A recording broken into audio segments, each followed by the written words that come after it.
Okay, so Jorge Soler, we've already talked about him a little bit here in this show. Now we're going to actually do a deep dive in on it. This past year, Jorge Soler had a fantastic year with the Marlins. He hit 36 bombs, 126 WRC plus. He hits free agency. And I think for a lot of reasons, TJ, he is a perfect fit for the Mariners. Yeah, and I wonder where his hitting coach went this offseason. Do you remember? I'm trying to put my finger on it. Who was his hitting coach again? Oh, it was Brant Brown, who's now with the Mariners. Yeah, and which hitting coach did he have his best season ever under? I'm trying to remember. Oh, wait, yeah, it was under Brant Brown. Whoa.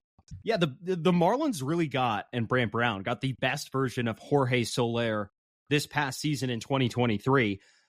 Not his highest WRC plus season, but maybe his most complete season at the plate when we tie in walk rate, strikeout rate, on top of the power. I mean, we're still talking about 36 home runs, a 126 WRC plus, a respectable on-base percentage. He slugged over 500, struck out only 24% of the time, walked over 11% of the time, is a full-time DH. I mean, doesn't this sound like the perfect fit for something the Mariners could use? The kind of guy who has the prodigious enough power to not be affected by any ballpark he plays in. I mean, Marlins Park is not in any way a hitter's park, and yet he made it look tiny. He made it look tiny with the amount of swings he puts in. And we're talking about an improvement he made this season where up until this year, I mean, he was around a 26.5%, 27% strikeout rate guy who dropped it by a full 2 percentage points in what was one of his best strikeout rate years of his career. Seems like the perfect mix of power, strikeout rate, walk rate, and a position of need that the Mariners do need in their lineup right now at DH. You know what he sounds like to me? A guy who could be an improved version of Teoscar Hernandez. And here's why I say that. When Teo was here, what did people say about him? Well, he hits the ball extremely hard. T-Mobile Park shouldn't play a factor, even though it kind of did, along with the fact that he hits for a lot of power. Well, here's the difference. Not only are you not asking Jorge Soler to play the field if he comes to Seattle, he'd just be a DH, so he can just focus on hitting, but he also walks a lot and does not strike out a ton. There will be these people out there who maybe don't pay ultra close attention to Jorge Soler that just look at him and say, yeah, but he's one of those 2 outcome guys. All he does is hit a home run or strike out. He's a 2 outcome guy. No, he's not. No, he is not. Let me read this to you.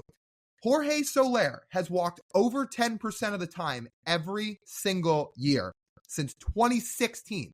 Since 2016, he has walked over 10% of the time every year of his career. You know who didn't do that?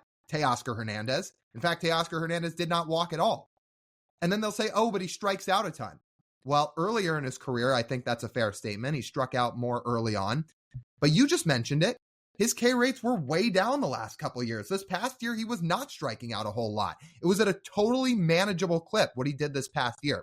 So what does that add up to? Oh, a guy with more power than Teoscar Hernandez, a guy who walks way more than Teoscar Hernandez, a guy who strikes out significantly less than Teoscar Hernandez, and doesn't have to play the field, and hits the crap out of the baseball. Sounds like a perfect fit to me. And he's cheaper. MLB Trade Rumors projects 3 for $45 for him. And I think Teoscar Hernandez, despite all of his deficiencies, because he plays the field, is going to net more money than Jorge Soler this season. Can we just admire his baseball savant profile a little bit? I mean, I think we gawked at Teoscar's a little bit last offseason, but I'm dead serious when I'm looking at Jorge Soler's. I mean, we're talking about a 94th percentile quality of contact, a 94th percentile slug, average exit velocity above the 80th percentile, barrel rate above the 90th percentile, and that's on top of having above average chase rate, sweet spot percentage, hard hit rate above the 80th percentile, and a walk rate also above the 80th percentile. He's got a tiny bit of swing and miss in his game, 37th percentile, but that's not horrible. It's just below average, and that's the same thing with his K rate. We're talking about Teoscar Hernandez. The chase rate is horrible, and the K percentage is horrible. You can deal with below average when you're getting everything else. It's not like you're getting awesome everything else and atrocious chase rates and swing and miss rates. No, that's not the case for Jorge Soler. He is probably what you would dream of. He's what you would dream you would get if you're actually getting Teoscar Hernandez. He's what Mariners fans thought Teoscar Hernandez was going to do if he was going to have a breakout season this past year. I think Jorge Soler, if he was able to repeat the season with the Marlins, with the Mariners in 2024, that's what Mariner fans think they were getting last year from Teo. I'll say outside of the walks, 100%. I think everybody knew Teoscar was not ever going to walk. But again, you can not only hope for that for Jorge Soler, no, you should expect it. He walks. He has a good eye at the plate. He has good plate discipline. He will get on base. Like, I know people look at him and think, oh, he's just an all or nothing guy. He is really not that guy. This is for the fact that he should make about a 3-year deal anywhere from $40 to $45 million. How could you not be bought in on this idea? Not that expensive, crushes baseballs, can play DH, a position of need. It seemed like a legit seamless fit along with the whole Brant Brown factor, right? Exactly. And another thing I will note, he does have pretty extreme platoon splits. Yes. But it's not like, here's the asterisk about his platoon splits. He's not bad against righties. In fact, he has a 109 WRC plus against righties, which you would say, okay, if that's your weak side, only 109, that's fine. Because his slash line against his outcomes against lefties is a 181 WRC plus. He slugs 700 against righties this past season, walking 15% of the time and striking out only 22%. I mean, he took righties to fucking town this past season, lefties to town this past season, and has been serviceable against right-handed pitchers. I think that's all you can really ask for. Yet another way he's like Teoscar Hernandez. He crushes left-handed pitching. Like, there's so many similarities, yet I think it is an upgrade. I think, again, the fact you're not asking him to play the field is huge, and he's not going to cost as much. I really don't understand how, if the Mariners are not all over this, why they aren't. It is such a seamless fit where you're talking about 3 impact bats. Again, you go get Soler, check that box. And look, Soler has not crushed lefties to that level every year of his career. Like, he's not putting up a 170, 180 WRC plus or a 700 slug against lefties every year, but he has been good. Like, his career WRC plus against southpaws is just under 130. So he's about 30% above league average against lefties for his career. So sign me right up. Like, we've talked about a bunch of guys being great fits. Like, okay, obviously is Shohei a great fit? Yes. Is Yandy Diaz obviously a great fit? Yes. Those guys are either going to cost a lot of money or very, very high-end players and prospects to go get. This is a guy who should not cost that much and is just an ideal piece of this lineup right in the smack dab middle of it. If I were Jerry and Justin Hollander, I'm going out and signing him this very second, and I'm using Brant Brown to help recruit him here.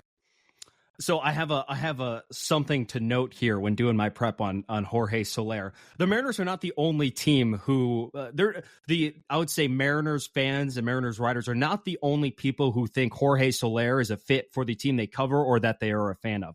Can I just read you some headlines that I found while Googling? Okay. Red Sox free agency. Jorge Soler, a fit. Jorge Soler is a perfect fit for the Guardians. Let's see. Is former World Series MVP worth a perfect fit for the Orioles? Padres linked with former World Series MVP Jorge Soler this offseason. Those are just the top 4 headlines when I clicked the news tab on my Google search that popped up. So I got to say the Mariners would not be the only team that are needing more power and less strikeouts in their lineup who could court the services of Jorge Soler. So he's going to be a hot commodity if teams really believe he can keep up what happened in this 2023 season. Well, and teams have probably picked up on what we've picked up on, which is he's not going to cost a ton of money. So they're like, well, you add that type of production into the lineup for fairly reasonable dollars. Great. Like, look, his WAR is not going to blow anybody away every year. Like, his WAR this past year was about 2 because he doesn't play the field. And as a result, his value will be a little bit limited in that regard. But the Mariners need bats. Bats. You need power. You need walks. You need contact. Soler can do that. Like, he really can. So you're right that we're probably not the only people picking up on this. That doesn't mean that the Mariners shouldn't go out and do it either, because they make themselves a lot better if they do. Certainly so. And man, and this would be a good fit. And he would not cost that much. As you said in our previous segment, he really does not cost that much money. If he really only costs $15 million a year at the high end, we'll say $20 million a year for really a top tier DH. That's usually about what they will get because you can't play in the field. It makes too much sense, and makes too much sense where they want to have great quality of contact and a ton of power as well. I think Jorge Soler will end up being, potentially a home run signing if the Mariners can actually court his services.